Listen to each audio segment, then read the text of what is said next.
જે senior citizen છે એમને કંઈક અજાણ્યા નંબરથી વોટ્સએપ ઉપર કોઈએ આરટીઓ ચલાન.apk ફાઇલે મોકલ્યું. એમને એમ લાગ્યું ખરેખર કે મારા દીકરા કંઈક વાહન લઈને જઈ રહ્યો હતો તો કદાચ ચલાન પડી ગયું હશે, અને એટલે એમને લિંક ઉપર ક્લિક કરી કે મને કદાચ પેમેન્ટ કરવાનું છે. એટલે પછી જ્યારે એમને ક્લિક કરી અને પરમિશન કરીને ઓકે અપાવી દીધી, તો પછી એક મોલવેર એમના ફોન ઉપર ઇન્સ્ટોલ થઈ ગયું, અને જે મોલવેર એમના ફોન પર જેટલા SMS આવતો હતો એ ફોરવર્ડ પણ કરતો હતો અને વાંચી પણ લેતો હતો. તો એ લોકોએ પછી જે આરોપીઓએ છે એ લોકો એમનો ફોન હેક કરીને એમનો જે નેટ બેન્કિંગ છે એમનો એક્સેસ કરી લીધી, અને જે ઓટીપી આપણા ફરિયાદીના ફોન ઉપર આવ્યું એ પછી એ લોકોએ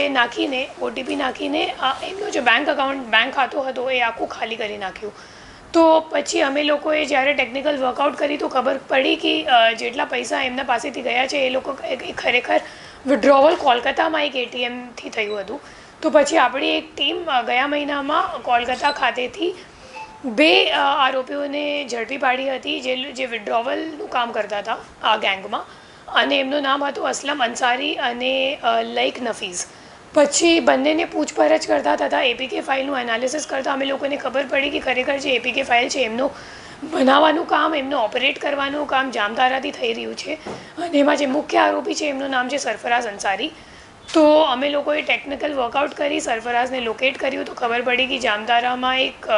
દેવઘરમાં નવાદી ગાંવ છે, ત્યાંનું એ રહેવાસી છે. તો પછી આપણી ટીમ પીઆઈ એમ પરમારની નેતૃત્વમાં એક ટીમ ગોઠવીને ત્યાં ટીમને મોકલવામાં આવ્યું. પછી ટીમે સરફરાઝનું ચોક્કસ લોકેશન જ્યારે ડિટેક્ટ કર્યું અને લોકલ પોલીસની મદદ લીધી તો સરફરાઝ અલર્ટ થઈ ગયું અને ત્યાંથી મોબાઈલ બંધ કરીને ભાગી ગયું. તો ત્યારે છતાં એ લોકોએ હિંમત નથી હારી અને હ્યુમનના દ્વારા એ લોકો વર્કઆઉટ શરૂ કરી. લોકલ પોલીસની પણ અમે લોકોએ મદદ લીધી, અને પછી એક મેસિવ ઓપરેશન કરીને સરફરાઝનું બાઇક જે જગ્યાએ લોકેટ થયું હતું તો ત્યાં, અને એમનો જે જગ્યા લોકેટ થયું હતું એ જામતારામાં છે, અને એમનું જે ગાંવ છે નવાદી એ દેવઘરમાં છે. તો બંને જગ્યા પર અમે લોકોએ સાયમલ્ટેનિયસ રેડ કરી, અને ત્યાં દેવઘર પોલીસની 5 પોલીસ થાનાની પોલીસ પણ અમારી સાથે હતી, અને 2 જગ્યા પર એક મેસિવ ઓપરેશન કરવામાં આવ્યું જેમાં 2 વિલેજને કોર્ડન કરી અને મોડી રાત્રે કદાચ 1-1.5 વાગ્યા સુધી આ ઓપરેશન ચાલ્યું, અને એમાં 3 આરોપીઓ સરફરાઝ અંસારી અને એમની સાથેના 2 સહ આરોપી બંનેને અમે લોકોએ ઝડપી પાડ્યું છે, અને ટ્રાન્ઝિટ રિમાન્ડથી અહીંયા લઈને આવી ચૂક્યા છીએ, અને હજી અમે લોકોને 8 દિવસનું એમનું રિમાન્ડ મળી ગયું છે. સાહેબ, વેશ પલટો પણ કરવામાં આવ્યો હતો, અને આ જે એપીકે ફાઇલ છે એ શું છે, ખરેખર ચલાન ભરાય છે કે શું છે? જે એપીકે ફાઇલ હોય બેઝિકલી એન્ડ્રોઈડનું ફાઇલ હોય. તમારો જે કોઈ એપ્લિકેશન તમે એન્ડ્રોઈડમાં વાપરો છો તો એમાં જે એક્સટેન્શન છે એને .apk કહેવાય, અને આરોપીઓ શું કરે છે .apk ફાઇલ તમારા iOS જે આઈફોન છે એમાં તો ડાઉનલોડ નહીં થાય, બટ જે એન્ડ્રોઈડ યુઝર્સ છે એમને અગર કોઈ અનનોન નંબરથી .apk ફાઇલ આવે, અને એ અલગ અલગ રીતે આવે. કઈ વખત એ લોકો વેડિંગ કાર્ડ ઇન્વિટેશન તરીકે પણ મોકલે છે, કોઈક PM કિસાનની જે યોજના ચાલી હતી અને પોપ્યુલર થઈ ગઈ હતી, તો બેઝિકલી જે લિંક અથવા તો જે એમને લાગે કે વિક્ટિમ ટ્રેપમાં ફસાઈ શકે તો એ રીતે એ લોકો એપીકે ફાઇલ મોકલે છે. તો એમાં ઘણી બધી વસ્તુઓ તો ટ્રાફિક ચલાનમાં પણ શું છે કે જે આમ આદમી છે એમને લાગશે કે હા મારા વાહન ઉપર ચલાન પડી ગયું છે, હવે મારે પેમેન્ટ કરવાનું છે એટલે સરકારે મોકલ્યું હશે મને ચલાન, બટ ખરેખર આવું નથી. કોઈ પણ ચલાનનું કે આરટીઆઈનું પેમેન્ટ કોઈ એપીકે ફાઇલ મારફતે નહીં થતું.